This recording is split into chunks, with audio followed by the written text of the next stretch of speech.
T'as bossé toute ta vie pour un toit au-dessus de ta tête, pour offrir un cocon à tes proches, pour leur sécurité. T'as fait des sacrifices, pas de cadeaux clinquants, pas d'iPhone dernier cri, et t'as enchaîné les heures sup. Parfois, t'as même raballé ta fierté dans un asservissement consenti au salariat. Tout ça pourquoi? Pour construire un avenir, mettre tes gosses à l'abri, prévoir la retraite. Posséder son logement, c'est pas juste un rêve, c'est une bataille. Un emprunt sur 20 à 30 ans. Des années de sueur pour au bout avoir un papier qui dit c'est à toi. Mais un jour, tu pars en vacances ou tu loues ton logement, et quand tu Pendant reviens, son absence de 2 semaines, les squatteurs ont tout saccagé. Il n'y avait plus rien, plus de photos, plus rien. L'armoire que à moitié défoncée. C'est moi maintenant qui squatte ici en fait. Joël n'a pas vu les squatteurs, mais elle a découvert ce mot accroché à la fenêtre. Un couple et leurs 4 enfants disent habiter ici. Ils donnent leur nom et les prénoms de chacun des enfants. Et, surprenant, ils indiquent les coordonnées d'un avocat. Mon avocat qui me remet ce papier afin que le propriétaire ou l'huissier mandaté par lui rentre en contact avec elle. Le texte mentionne aussi un article du Code pénal qui dissuade les propriétaires de se faire justice eux-mêmes. Ils risquent 3 ans de prison. Article 226, 4.2 du Code pénal. À l'aide de manœuvres, menaces, voies de fait, contrainte. Le traumatisme est encore vif. Pour Joël et sa fille, c'est le monde à l'envers. l'article 226-4-2 du Code pénal français concerne le délit d'expulsion illégale. Cette loi interdit aux propriétaires de se faire justice eux-mêmes pour déloger des occupants, même s'il s'agit de squatteurs. Si jamais tu pars en vacances, que tu reviens et que des squatteurs sont chez toi, comment tu fais si ça t'arrive? Je saute la barrière, je leur marre la gueule. Tout est... Ah ouais, je leur jette la basse. Il établit clairement qu'un propriétaire ne peut pas changer les serrures, ni utiliser la force pour expulser un squatteur par ses propres moyens. Par contre, le squatteur, il a déjà changé tes serrures. Spolier leurs biens immobiliers acquis à grands coups de travail et d'heures supplémentaires.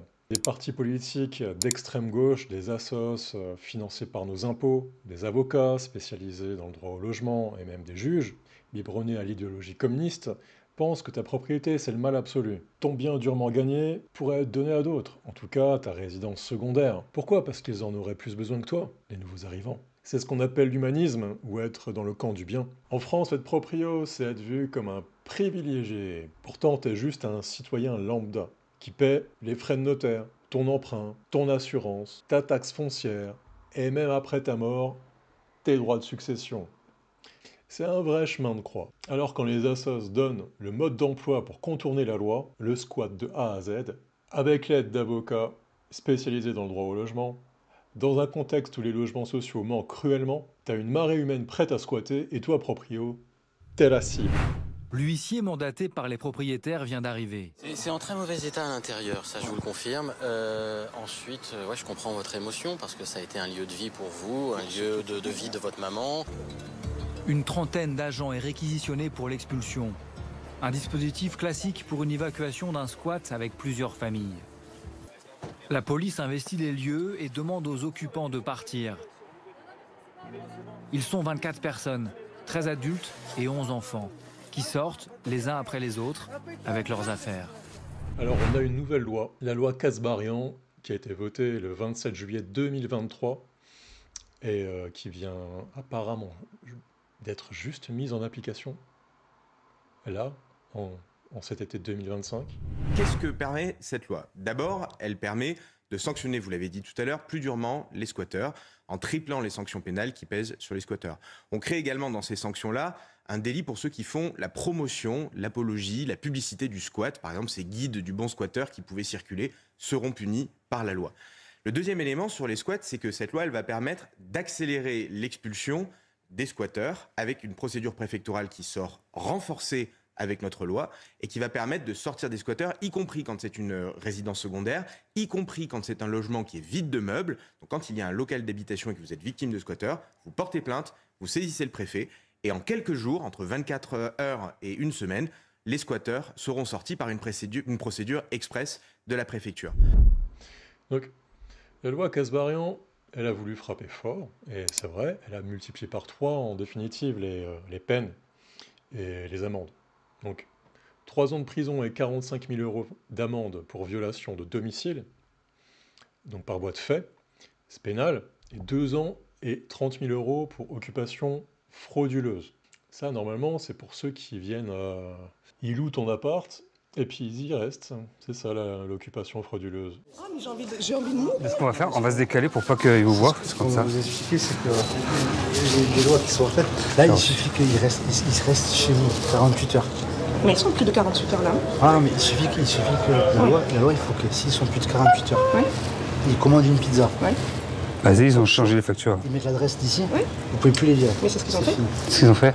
Ils ont changé. Ah oui. La facture. EDF.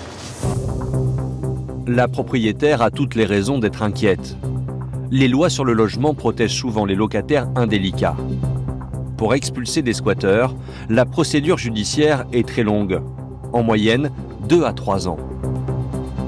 Depuis le 1er janvier 2021, une modification de la loi Dallot permet une expulsion en 72 heures. Mais elle ne s'applique que pour les squatteurs ayant pénétré par effraction. Ce qui n'est pas le cas lors d'une location via un site spécialisé. De plus, le couple a un jeune bébé, ce qui le rend plus difficile à expulser.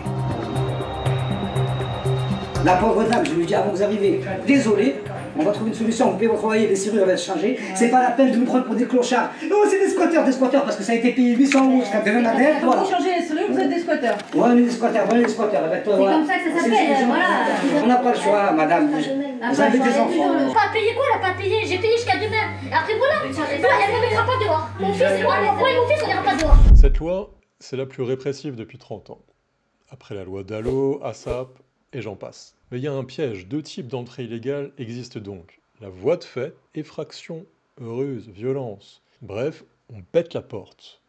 Ou l'occupation frauduleuse. Par exemple, louer ton Airbnb et ensuite squatter sans payer.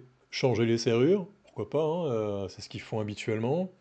Mettre leur nom sur la sonnette et puis changer le contrat d'eau à leur nom. L'eau est un bien universel, donc attention, coupez pas la flotte parce que sinon vous allez vous faire taper sur les doigts. Hein. C'est la faille juridique majeure que les squatteurs 2.0 utilisent. Parce que l'occupation frauduleuse, elle échappe à la définition de squat par voie de fait. Donc plus d'expulsion par voie administrative, c'est-à-dire sur demande du préfet. Je suis devant la mairie de Gujan-Mestras parce que mes parents, ça fait 17 mois qu'ils ont demandé de reprendre le logement. Mes parents sont très âgés. Ils sont malades du cœur, papa ne peut pas marcher. Le locataire nous doit 18 000 €. Nous avons payé plus de 4 000 € de frais de justice. Ce monsieur devait être expulsé la semaine du 15 juin et le sous-préfet de la préfecture d'Arcachon a bloqué l'expulsion, lui a donné jusqu'au mois de septembre et ne nous a donné aucune explication de pourquoi il bloque l'expulsion. Ce monsieur est un escroc. Et de toute façon, si les nouveaux propriétaires ont des enfants en bas âge, vous êtes fucked up. Là, vous pouvez vous dire que vous allez goûter l'enfer judiciaire de Dante. Ok. Comptez 18 mois en moyenne et des milliers d'euros en avocat, en huissier et en antidépresseur pour récupérer votre bien. Il y a quand même un truc qui cloche dans tout ça, c'est on empile les lois anti-squat et pourtant le problème explose. Pourquoi? D'où viennent ces squatteurs et surtout pourquoi ils n'ont pas peur? La réponse est simple, la loi on l'interprète, on la contourne et on la piétine. Les sanctions, souvent dérisoires, voire inexistantes. On te parle d'urgence humanitaire pour justifier l'injustifiable. Prenez l'exemple de la gaieté lyrique. Les forces de l'ordre ont procédé ce mardi 18 mars 2025 à l'évacuation sous tension de la Gaieté Lyrique. Ce lieu culturel de Paris était occupé depuis plus de 3 mois par des centaines de jeunes migrants. Vers 6 heures, des membres des forces de l'ordre ont forcé les cordons formés devant le théâtre par plusieurs dizaines de militants soutenant l'occupation dans un climat houleux avant d'entrer à l'intérieur de l'édifice. Le préfet de police de Paris avait pris ce lundi un arrêté ordonnant l'évacuation rapide de ce lieu occupé depuis le 10 février par de jeunes migrants venus notamment d'Afrique subsaharienne, jusqu'à 450 environ, demandant à être hébergés et affirmant être des mineurs devant être reconnus comme tels. Théâtre occupé illégalement, dégradé, saccagé. Et l'État dans tout ça, tétanisés. Il a fallu une tempête médiatique et la pression de l'opinion publique, qui majoritairement est encore empreinte de bon sens, pour que l'État déloge les squatteurs après des mois. Et encore à reculons. Des sanctions contre les assos qui ont encouragé cette occupation, nada.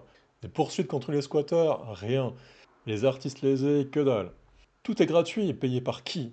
Par l'État, enfin par toi, par nous, par nos impôts. 300 à 450 migrants, selon les moments, avaient investi ce lieu culturel du 3e arrondissement de Paris.